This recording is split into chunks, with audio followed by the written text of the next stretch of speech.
लक्षद्वीप में घूमने की ऐसी हैरत अंगेज जगहें जिसके सामने मालदीव के बीचेस भूल जाओगे। दोस्तों, जैसे मोदी जी का लक्षद्वीप वाला फोटोशूट वायरल हुआ है, तब से मालदीव के लोगों ने इंडिया का बारे में बहुत उल्टा सीधा कहा है। जैसे मालदीव जैसी खूबसूरत इंडिया में कहीं नहीं मिलेगी, जिसके जवाब में इंडिया के सेलिब्रिटीज जैसे सलमान खान, अमिताभ बच्चन और सचिन तेंदुलकर ने इंडिया के लोगों से ये अपील की है कि अपने लक्षद्वीप आइलैंड पर घूमने जाए बजाय मालदीव के। लक्षद्वीप किसी भी तरह से किसी विदेशी पर्यटक स्थल से कम नहीं है। यहाँ शांति है तो प्राकृतिक सुंदरता भी है, समुद्र की सुंदर नजारा है तो एडवेंचर पसंद लोगों के लिए कई एक्टिविटी भी हैं। लक्षद्वीप परमिट कैसे ले? दोस्तों, लक्षद्वीप यूनियन टेरिटरी है, जिस वजह से यहाँ पर आने के लिए परमिट लेना कंपलसरी रखा गया है। आपको ये परमिट केरल के कोच्चि में लक्षद्वीप ऑफिस से मिल जाएगा। लक्षद्वीप ऑफिस को सपोर्ट ऑफिस के नाम से भी जाना जाता है। और दोस्तों, याद रखिएगा, आप किसी भी तरह के पैकेज को बुक करके लक्षद्वीप तक जा रहे हैं तो इस कंडीशन में आपको परमिट लेने की कोई नहीं पड़ती है। ये परमिट पैकेज में ही ऐड रहता है और इसके लिए अगर अपने एजेंट से ही पैकेज बुक करवाया तो आप एजेंट से पूछ सकते हैं, या फिर आप अपने पैकेज डिटेल्स में भी देख सकते हैं, फूड और होटल्स। दोस्तों, लक्षद्वीप में आपको रिजॉर्ट ही देखने को मिलते हैं जिनके प्राइस 8,000 रुपए से लेकर 10,000 तक रहते हैं। आप किसी भी जगह पर जाएंगे तो आपको इसी प्राइस में होटल मिल जाएंगे और खाने पीने की व्यवस्था के लिए आपको यहाँ पर वेज एंड नॉन वेज दोनों तरह का खाना मिल जाता है। और सी फूड तो यहाँ पर काफी फेमस है ही।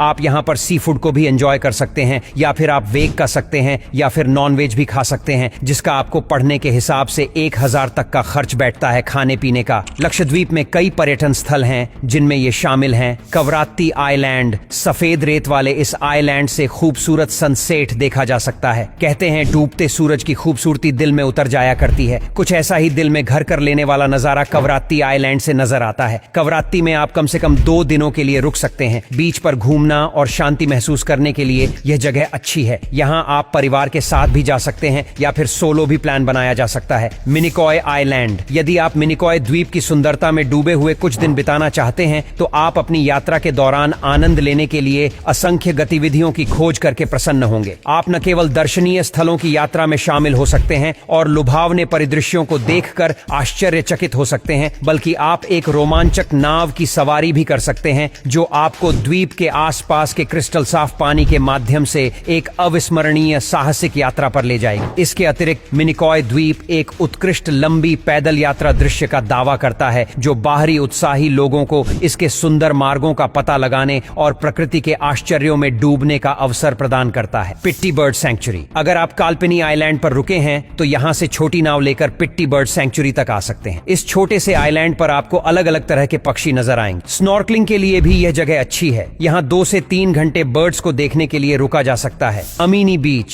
स्कूबा डाइविंग के लिए लक्षद्वीप का अमीनी बीच खासा पॉपुलर है। इस बीच पर अलग अलग एडवेंचर एक्टिविटीज की जा सकती हैं। स्कूबा डाइविंग के अलावा यहाँ स्नॉर्कलिंग, रीफ वॉकिंग और कायाकिंग का मजा ले सकते हैं। कम से कम यहाँ 6 से 7 घंटों का वक्त बिताया जा सकता है। परिवार, दोस्त या कपल्स के लिए भी यह जगह परफेक्ट है। मरीन संग्रहालय, समुद्री संग्रहालय, आकर्षक लक्षद्वीप द्वीप समूह में आश्चर्यजनक कावारत्ती द्वीप पर स्थित है, जो विशाल और रहस्यमय समुद्र से जटिल रूप से जुड़ी मंत्र मुग्ध कर देने वाली कलाकृतियों के एक मनोरम भंडार के रूप में कार्य करता है। लक्षद्वीप तक कैसे पहुंच सकते हैं? दोस्तों, आपके पास क्रूज या फ्लाइट से लक्षद्वीप की यात्रा करने का विकल्प है। ऐसा करने के लिए आपको सबसे पहले अपने शहर से केरल तक कोच से यात्रा करनी होगी। एक बार जब आप कोच्चि पहुंच जाते हैं तो आप अपनी पसंद के आधार पर क्रूज या फ्लाइट के जरिए लक्षद्वीप की अपनी यात्रा जारी रख सकते हैं। यदि आप क्रूज से यात्रा करना चुनते हैं तो आपको कोच्चि से कई क्रूज मिलेंगी, जिनमें से प्रत्येक में 500 से 8,000 तक के विभिन्न कोच विकल्प उपलब्ध हैं। आप वह चुन सकते हैं जो आपके बजट और सुविधा के अनुरूप हो। यदि आप क्रूज लेने का निर्णय लेते हैं तो कोच्चि से लक्षद्वीप पहुंचने में लगभग 15 से 18 घंटे लगेंगे। वैकल्पिक रूप से यदि आप मुंबई या उसके आसपास रहते हैं तो आप वहां से भी यात्रा कर सकते हैं। यदि आप उड़ान चुनते हैं तो केरल के कोचिंग सेंटर से लक्षद्वीप हवाई अड्डे के लिए सीधी उड़ानें उपलब्ध हैं। यह ध्यान रखना महत्वपूर्ण है कि पहले से टिकट बुक करने से आपको समान कीमतें सुरक्षित रखने में मदद मिलेगी। आज के लिए इतना ही। अगर आपको यह वीडियो पसंद आता है तो लाइक करना और शेयर करना बिल्कुल ना भूले, और अगर ऐसे ही वीडियो देखना चाहते हो तो हमारे इस पेज को फॉलो करना बिल्कुल ना भूले।